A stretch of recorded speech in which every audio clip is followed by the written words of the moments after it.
This is something that we find is missing within our culture nowadays. That many times you find gatherings are put together in the name of the Ahlul Bayt, but those who are being fed are not necessarily those who are hungry. It's a majlis in the name of the Ahlul Bayt, but the people who are being fed are the same people who, if they were not fed, they would have no problem whatsoever. And then the people who need to be fed, they are not being fed through these majalis. I will say this, feeding your relatives, feeding other mu'mineen, feeding believers, even if they have the wealth to feed themselves, this is definitely beyond the shadow of a doubt also recommended in Islam. There's no doubt about it. Believers getting together, even if they don't feed one another, this is even recommended in Islam.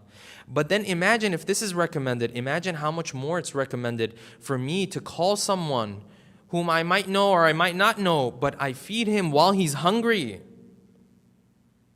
وَيُطْعِمُونَ الطَّعَامَ عَلَى حُبِّهِ. The Ahlul Bayt are who they are because they don't just give to their friends and their relatives. They give to those who are hungry. They give to those who, if they don't come to this gathering, they won't have anything to eat tonight.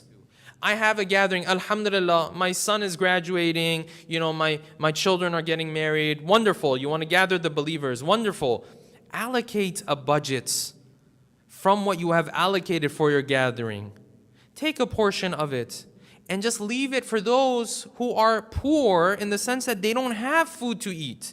Don't spend the whole budget that you have only on those who you know who are normally individuals who would have food at the end of the day. They won't sleep hungry.